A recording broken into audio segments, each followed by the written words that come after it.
नमस्कार छात्रों का मेरे चैनल में स्वागत है।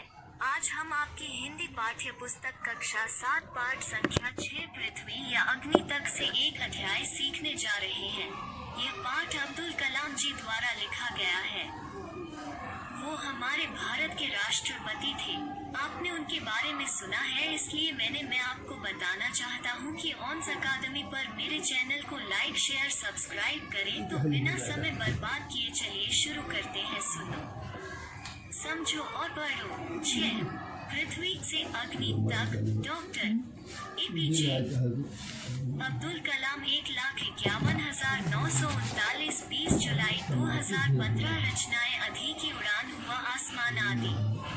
राम जी ने राष्ट्रपति पद को विभूषित अनमोल के लिए आपको प्राप्त हुआ है।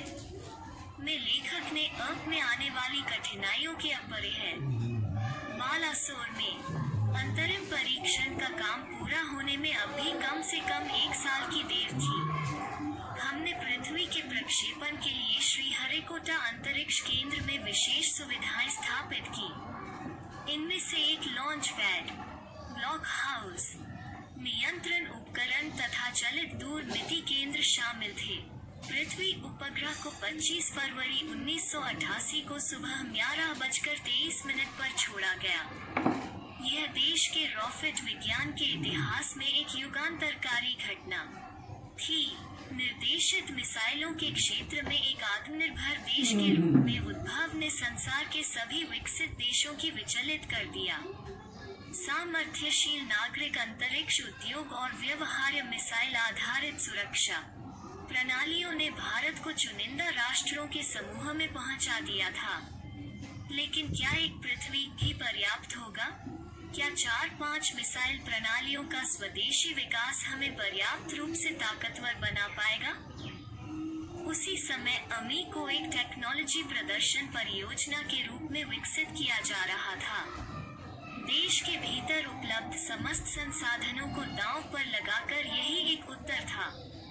अग्नि टीम में 500 से अधिक वैज्ञानिक थे और इन विशाल प्रक्षेपणों में अनेक संगठनों का नेटवर्क बनाया गया था। अभी का प्रक्षेपण 20 अप्रैल 1989 को निर्धारित किया गया। यह एक अभूतपूर्व अभ्यास होने जा रहा था। अंतरिक्ष प्रक्षेपण यान के विपरीत मिसाइल प्रक्षेपण में व्यापक स्तर पर सुरक्षा संबंधी खतरे शामिल होते हैं। प्रक्षेपण की पूर्व तैयारी की सारी गतिविधियां तय कार्यक्रम के अनुसार पूरी हो गई थी। जिस समय हम T14 सेकंड पर थे, कंप्यूटर ने संकेत दिया कि उपकरणों में से कोई एक ठीक से काम नहीं कर रहा है। इसे तुरंत सुधार लिया गया। इस बीच निचली रेंज केंद्र ने होल्ड के लिए कहा। अगले कुछ सेकंडों में जगह जगह होल्ड की जरूरत पड़ गई। हमें प्रक्षेपण स्थगित करना पड़ा।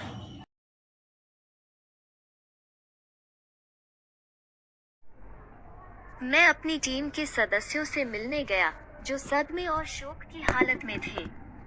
मैंने SLB-3 के अपने अनुभव को उनके साथ बांटा।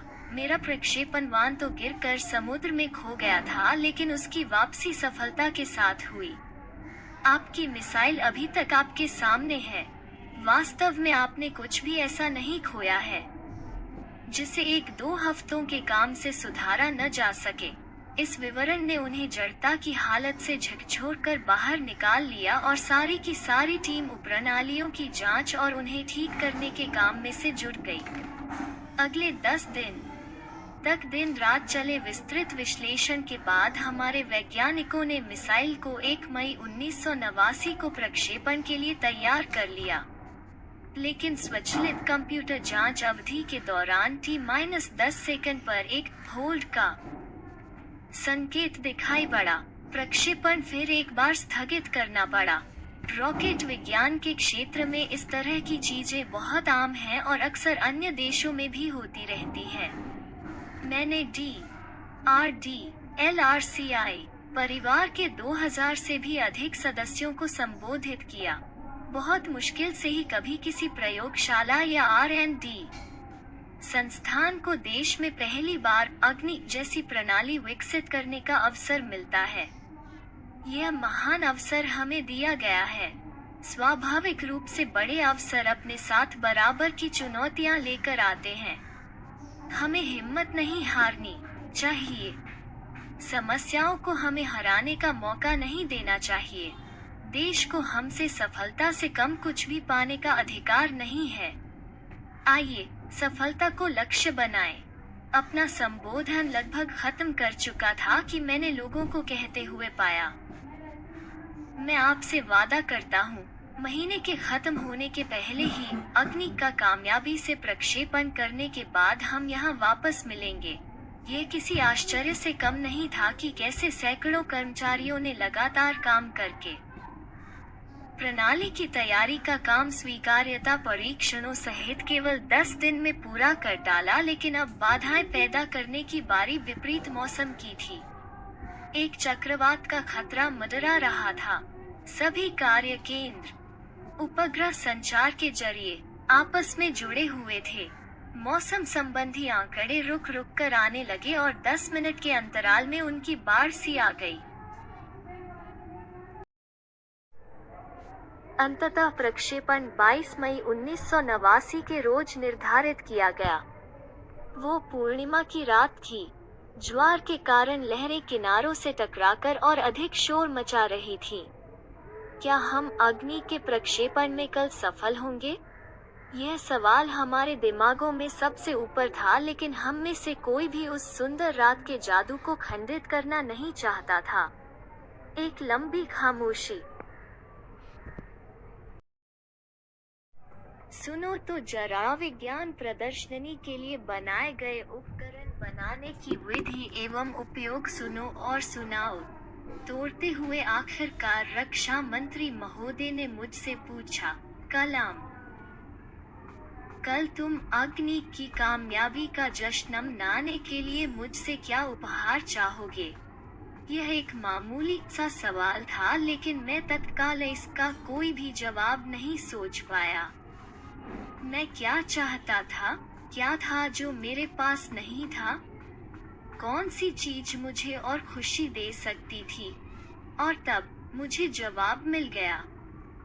हमें RCI में लगाने के लिए 1 लाख पौधों की जरूरत है।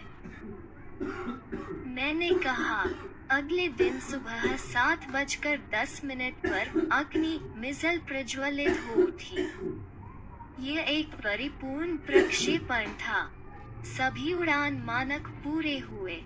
यह एक दुस्वप्न भरी नींद के बाद एक खूबसूरत सुबह में जागने जैसा था। हम अनेक कार्य केंद्रों पर 5 साल की कड़ी मेहनत के बाद लॉन्च पैड पर आए थे।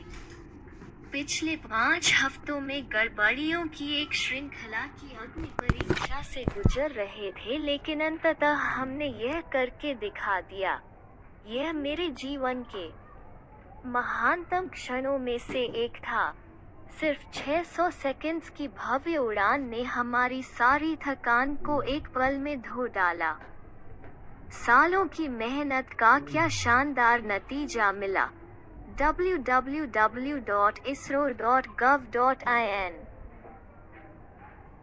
This lesson is over. I will send the question answers video to you. Thank you.